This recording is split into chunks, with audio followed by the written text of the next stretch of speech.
저희는 결혼한 지 6년 차 되는 부부입니다. 남편과 저 사이에 눈에 넣어도 아프지 않은 4살 된 딸아이가 있고 새가족이서 정말 남부러울 것 없이 지내고 있었습니다. 남편보다 제가 1살이 많아요. 그러다 보니 원래는 결혼하자마자 아이를 갖고 싶었는데 결혼을 할 당시에 양가 형편이 넉넉한 것도 아니고 서로 모아놓은 돈도 적었던 상황이라 신혼집을 구할 돈이 많이 모자란 상황이었어요. 양가에서 도움받을 정도로 넉넉한 집안은 아니었어요. 정말 최소한만 지원받아 결혼식 비용과 혼수를 했고 남편과 제가 모아놓은 돈을 가지고 대출을 조금 끼고 신혼집을 구했습니다. 남편이 저보다 1살 아래였는데 가끔은 저보다 어른스럽다 싶을 정도로 책임감도 강하고 성실한 사람이었거든요. 그래서 저도 그 모습에 결혼을 결심했던 거고요. 책임감이 강하다고 해서 시부모님 모시고 살아야 하는 장남 느낌은 또 아니었어요. 사실 결혼 이야기 오고 가면서 아들보다 나이 많은 며느리 보는 게 부담스러우셨는지 시어머니하고 크고 작은 트러블이 있기는 했었습니다. 그때마다 남편이 항상 제 편에 서서 중간 역할을 잘해줬어요. 가족들 일에 항상 제 편을 먼저 들어주는 사람이라고 생각했는데 이 정도로 동생을 아끼는 동생 바보인지는 또 몰랐습니다. 남편한테 나이차가 많이 나는 여동생이 있어요. 저도 3살 차이밖에 나지 않지만 여동생이 있고 우애가 좋으니 남편이 동생 아끼는 게 섭섭한 적은 없습니다.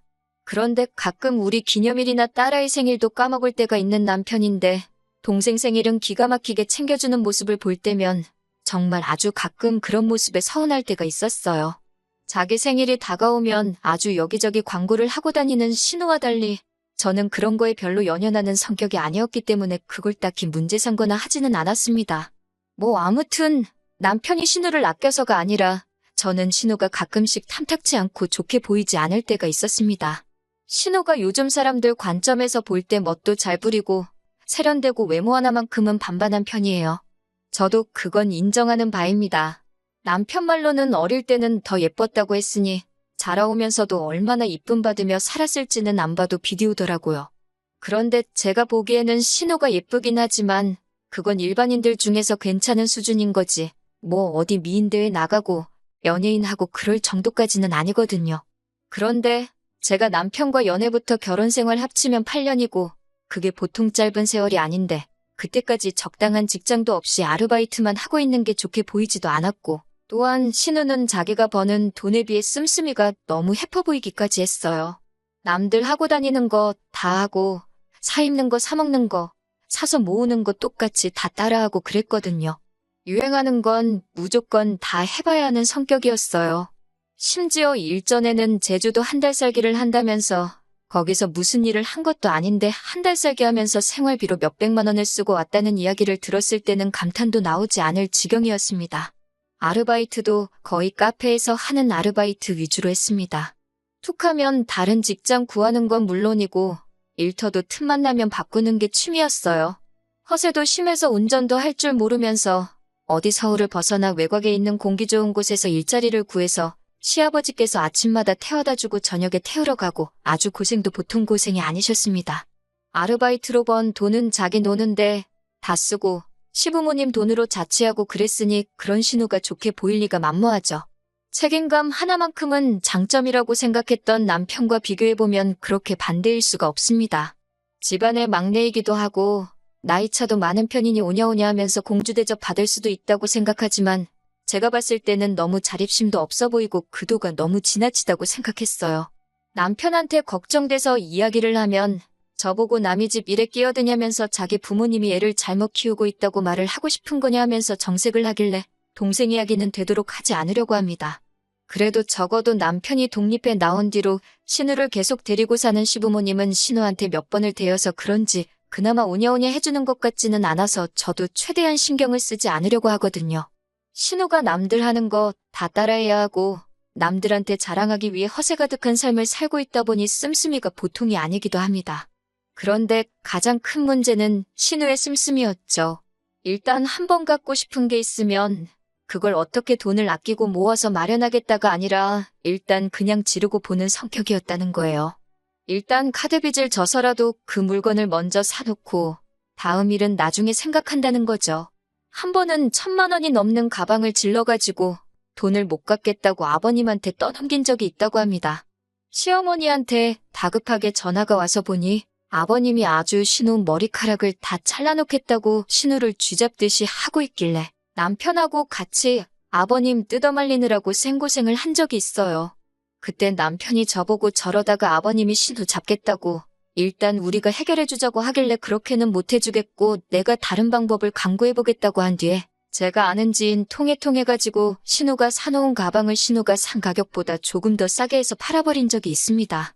조금 손해는 봤지만 생돈 날리는 것보다 조금이라도 건지는 게 낫겠다 싶었고 어찌됐든 애물단지가 될 뻔했던 가방은 없애버렸으니 다행이었죠.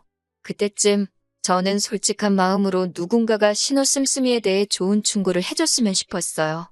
암만 신우가 예쁘다고는 하지만 이제 30을 바라보는 나이인데 그 미모가 평생 가는 것도 아니고 요즘은 남자들도 야가가지고 결혼할 때 이것저것 다 잰다고 들었거든요. 얼굴 이쁜 거 하나만 가지고 시집 잘 가는 사람도 있지만 말씀드린 대로 신우가 그 정도로 절세미인은 아니었고 학벌도 보통인데다가 모아놓은 돈 없이 직장도 변변찮다 보니 내심 걱정이 되기는 했습니다. 남편도 속으로는 알고 있는 것 같은데 워낙에 제가 되었든 누가 되었든 간에 다른 사람이 동생 이야기 하는 걸 싫어하다 보니 말도 꺼내기가 힘들었어요.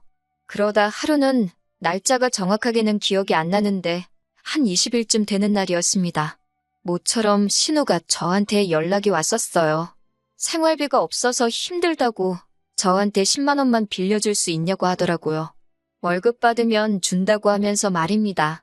10만 원이면 큰 액수도 아니고 월급날에 곧바로 돌려준다고 하니까 별 생각 없이 빌려줬습니다. 그런데 월급날이라고 생각했던 25일이 지났는데 신우한테서는 아무런 연락도 없고 다음 달 일일이 되었는데도 연락이 없는 거예요. 저도 10만 원 가지고 돈을 갚니 안 갚니 하면서 독촉하기는 싫어서 딱히 먼저 연락을 안 하고 있었거든요. 그런데 또 다르게 생각을 해보면 고작 10만 원 가지고 입 싹 닫고 모르는 척 하는 신우가 얄미워서라도 제가 전화를 했습니다. 그런데 신우는 오히려 저한테 정색을 하면서 자기가 다 기억하고 있다고 자기가 월급날에 주기로 하지 않았느냐 하면서 오히려 자기가 더 기분이 나쁘단 듯이 나오더군요. 월급날이 지났는데 아무 연락이 없어서 전화한 거다라고 저도 같이 화를 내니 신우가 자기 월급날은 15일이고 아직 한참 남았는데 벌써부터 돈 갚으라고 스트레스를 주냐면서 10만 원 가지고 엄청 유세를 부린다는 겁니다. 전화를 끊고 나서 신우 태도에 열이 받기도 했지만 곰곰이 생각해보니 어이가 없었어요. 신우가 저한테 돈을 빌려간 게 20일경입니다. 생활비가 없다고 10만 원을 빌려갔는데 그 말은 신우가 월급을 받은 지 고작 5일밖에 지나지 않은 상황에 이미 생활비 10만 원이 모자라서 저한테 아쉬운 소리를 했어야 했다는 거잖아요? 아무리 정규직이 아니고 아르바이트로 연명을 하고 있다고 하지만 이제 곧 30이 되는 여자가 뭘 해야지 월급날에서 5일밖에 지나지 않은 상황에 생활비가 없어서 여기저기 돈을 빌리고 다녔어야 했을까요? 솔직히 신우 인생이기도 하고 워낙 남편이 신우 이야기에 발작하듯이 반응하는 걸 알고 있어서 말을 아끼고 있었지만 정말 한 식구인 입장에서 신우 미래가 걱정되어서 아무 말도 하지 않을 수가 없었습니다. 시부모님께 일단 먼저 전화를 드려서 신우의 상황을 이야기했어요. 시어머니는 제 이야기를 듣고는 자기 딸이 제정신 못 차린 이야기가 쪽팔린 건 아시는지 저보고 이해 좀 해달라고 사정사정을 하시더라고요. 사실 얼마 전에 시어머니한테도 돈을 조금 빌렸다는 이야기까지 해주시더라고요. 언젠간 걔도 정신 차릴 날이 오겠지 하면서 같이 신우욕을 하고 계시니 딱히 할 말은 없었습니다. 어차피 그 돈을 제가 받아내려고 한 것도 아니었으니까요. 그리고 나서 그날 저녁에 퇴근하고 돌아온 남편에게도 신우와 있었던 일을 이야기해줬습니다. 시어머니 반응과는 다르게 남편은 신우 편을 들면서 저한테 또 정색을 하더라고요. 요즘 젊은 애들이니까 그럴 수도 있지 않냐고 하면서 고작 그 10만 원이 아쉬워서 어린 신우한테 눈치를 줬냐고 저를 나무라더라고요. 오히려 그 10만 원은 자기 용돈에서 깔 테니까 신우한테 독촉 전화를 하지 말라고 하는 겁니다. 진짜 정말로 어이가 없었습니다. 솔직히 제가 그 10만 원이 아쉬워서 그랬겠어요? 다 걱정돼서 그런 거였잖아요. 그리고 남편이 자기 돈으로 신우 돈을 갚아준다는데 그것도 어이가 없었어요. 솔직히 제가 생활비 관리하고 있고 남편이 벌어온 돈이긴 하지만 남편이 쓸 용돈 또한 제가 관리하는 돈에서 주는 돈이잖아요? 그 주머니가 그 주머니나 마찬가지인데 내 돈 빌려준 걸 내 돈으로 갚는다고 하니 어이가 없었습니다. 웬만하면 저도 참았을 텐데 신우를 감싸고 돌면서 제가 잘못했다는 식으로 이야기를 하니 아무 말을 하지 않을 수가 없었어요. 솔직히 신우가 정신 차리기 전에 당신부터 정신 차려야 된다고. 신우 지금 나이가 곧 30인데 언제까지 품에 끼고 사는 동생일 것 같느냐고 한마디 했죠. 그리고 요즘 젊은 애들이라고 신우를 자꾸 감싸는데 내가 신우 나이 때 당신하고 결혼 준비한다고 모아놓은 돈이 7천만 원이 넘었다. 지금 신우보다 훨씬 어릴 때부터 나는 미래 대비하고 돈을 모으지 않았느냐 따졌습니다. 지금 신우가 한심하다는 걸 돌려서 한 말이고 앞으로 인생 살아가려면 철도 좀 들고 정신 차려야 되겠다고 말을 했었는데 전곡을 찔렀는지 남편도 더는 성질을 못 내고 아무 말 없더라고요. 결국에는 꼬리를 내리고 자기가 신우랑 잘 말해보겠다고 했습니다. 어렴풋이 남편도 알고 있었던 거죠. 신우 상황에 솔직히 한 살이라도 어릴 때 돈이라도 한 푼 더 모아놓던지 정신 차리고 괜찮고 눈먼 적당한 남자 찾아서 하루빨리 시집 가버리는 게 지금 신우 상황에서 최고의 선택이라는 것을 말이죠. 그리고 신우가 저희 집에 찾아오고 남편하고 셋이서 툭 터놓고 꽤 오랜 시간 이야기를 나눴습니다. 신우도 신우 나름대로 고충이 있고 나름 자기 상황이나 주제 파악을 어느 정도 하고 있더라고요.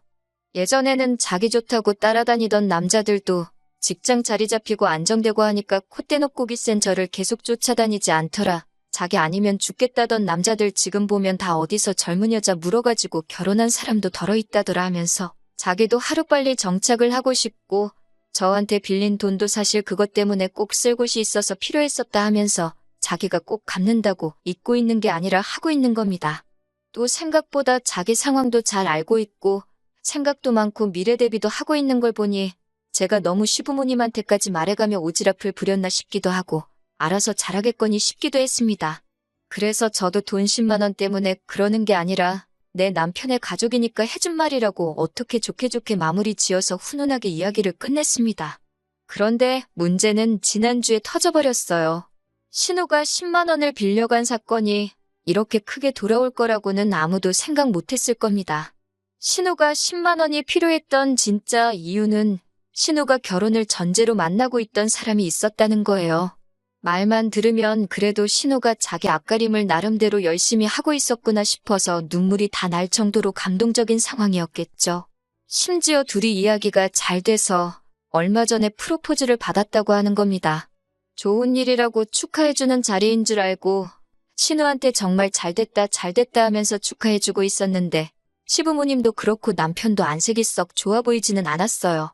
무슨 일인가 싶었는데 결국 나오는 이야기는 돈 이야기더군요. 신우가 모아놓은 돈이 한 푼도 없는 게 문제라는 겁니다. 그게 무슨 말이냐고 설마 그 남자가 신우 상황도 모르고 프로포즈를 한 거냐고 물어봤어요. 이야기를 점점 듣고 실상을 알고 나니 정말 어이가 없어서 웃음도 나오질 않더군요. 신우가 그 남자하고 결혼을 하기 위해서 보통 허세 아닌 허세를 부려서 일이 커졌던 겁니다. 신우가 별다른 직장도 없이 아르바이트만 전전하고 있는 걸 시부모님이 신우한테 카페를 하나 차려주기로 했고 신우는 부모님한테 인정받을 때까지 바닥부터 구르면서 일을 배우고 있는 상황이라고 포장을 했던 거예요. 그 와중에 시부모님이 숨겨놓은 재산이 얼마다 하는 거짓말은 기본이고 자기도 젊을 때 모아놓은 돈이 몇 천만 원은 돼서 지금은 그냥 인생 공부하는 마음으로 아르바이트를 하고 있다 하는 안 해도 되는 거짓말까지 보태버린 거죠. 그러니까 당연히 그 남자는 신우의 반반한 외모도 외모지만 신우 씀씀이나 여행 다니고 하는 사진만 보고 쓸 거 다 쓰고 하고 싶은 거 다 하고 다니면서 모아둔 돈도 있고 집도 잘 사는 꿈이 있는 여자로 받아들인 거예요. 말만 들으면 얼굴 이쁘겠다, 돈 많겠다, 꿈도 있고 능력도 있겠다. 세상에 이만한 여자가 또 없을 정도로 좋은 여자처럼 들렸을 테니까요.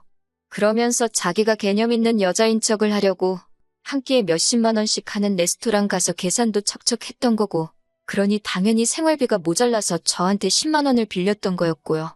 문제는 그 거짓말이 계속 꼬리에 꼬리를 물어서 걷잡을 수 없이 커진 거고 결혼 이야기가 오가고 상대방 부모님한테 벌써 인사까지 드린 이 상황에 그쪽 집에서는 신우의 거짓말을 진실로 찰떡같이 믿고 있는 상황인 겁니다. 시아버지가 또 그 말을 듣자마자 뒤집어져가지고 아주 정신머리를 고쳐놓으신다고 밖에 못 나가게 또 머리를 홀랑 잘라버려야겠다고 부엌에서 가위 들고 나오시는데 신우 자초지종을 듣고 나니 이번엔 저도 아버님을 말릴 이유가 없다는 생각이 들었어요. 차라리 신우가 이번 사건으로 정신 고쳐먹고 못해도 머리가 다시 길어나올 2년 정도만 열심히 일을 해서 돈을 모으면 그래도 적당한 곳에 시집갈 만큼은 모으지 않겠나 하는 생각이 들었고 다 이게 신우가 스스로 판무덤이라고 생각했어요. 아버님이 난동을 부리기 시작하니 남편이 또 왜 그러시냐며 아버님을 붙잡는데 이번에는 제가 가만히 구경만 하고 있었습니다. 그런데 아버님이고 남편이고 이번에는 가만히 있는 저를 보고 뭔가 잘못돼가고 있다는 듯이 지금 자기 안 말리냐, 우리 아버지 안 말리냐 하는 식으로 제 눈치를 보더라고요. 막상 가위까지 들고 나온 아버님도 저번에 1,000만 원짜리 명품 백대는 저랑 남편이 둘이 달라붙어도 떼어놓기가 힘들 정도로 난동을 부리셨었는데 이번에는 제 눈치를 슬쩍 보시다가 아버님 혼자 안정을 되찾고는 자리에 슬쩍 앉으시더라고요. 그때부터 괜히 아버님이 혹시 나보고 보라고 쇼를 하고 있는 건가 하는 촉이 들기 시작했습니다. 아니나 다를까 아버님이 굉장히 진정이 된 말투로 그래도 제 시집은 보내야지 않겠냐 하면서 머리를 자를 수는 없지 하고 마시더라고요. 그러더니 신우한테 남편 될 사람에 대해서 한번 읊어보라 시키더군요. 신우 말에는 뭐 해외 유학을 다녀왔고 지금은 회계사 준비하고 있고 회계사가 되기만 하면 연봉이 1억으로 시작하고 어쩌고 저쩌고.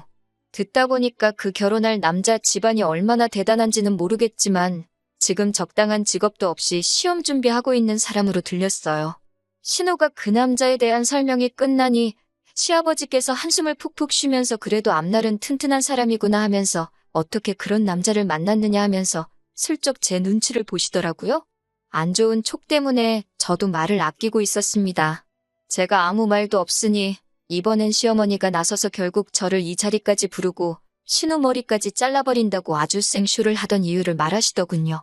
안 들키게 애써 돌려 말하시는데 연기하고 있다는 게 다 티가 났어요. 카페 하나 차리는데 돈이 얼마가 드냐, 그거 하나만 차려주면 시집갈 수 있는 거냐 하시더라고요. 그때 딱 알았습니다.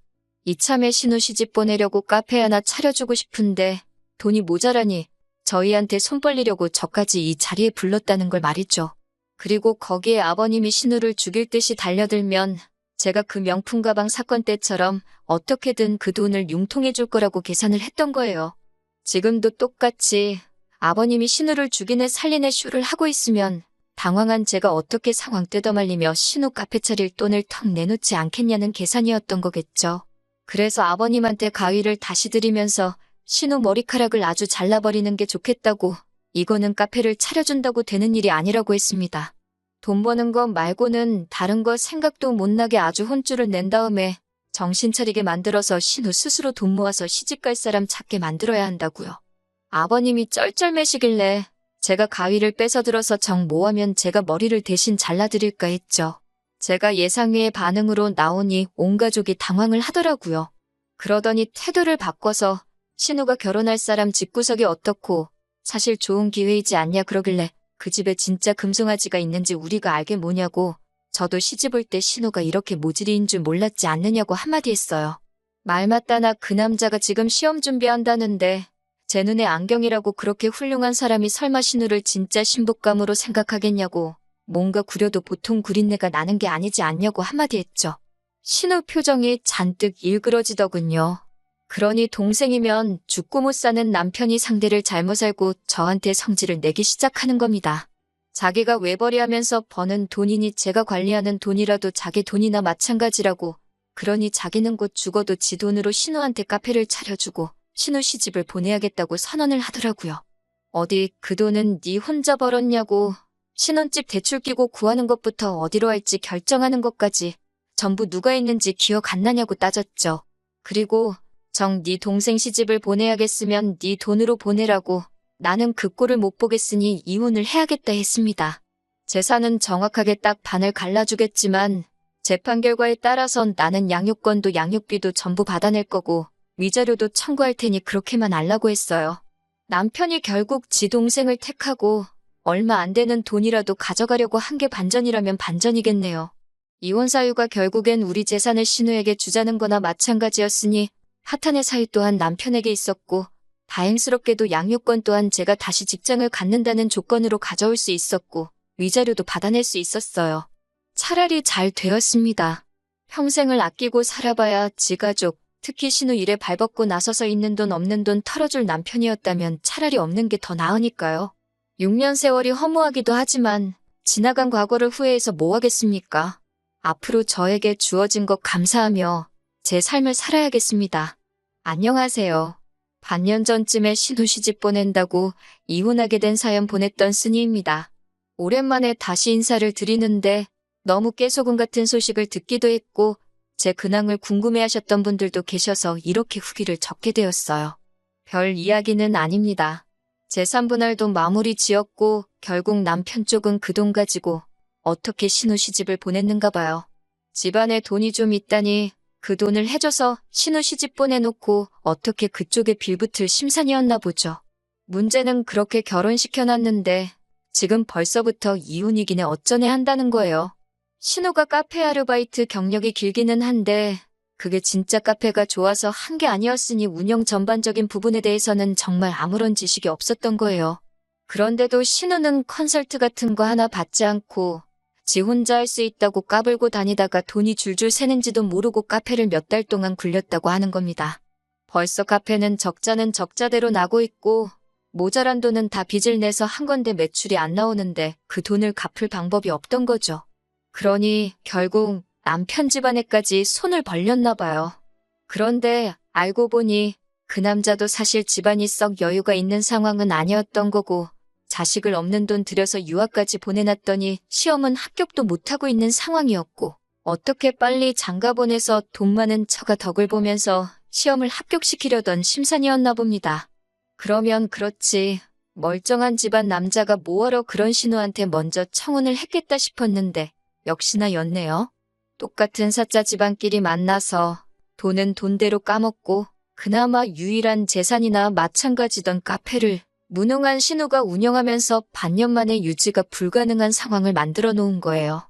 빚은 있는 대로 지고 지금은 양쪽에서 사기 결혼이니 뭐니 하면서 이혼을 한 해 만에 하고 있다고 하더라고요.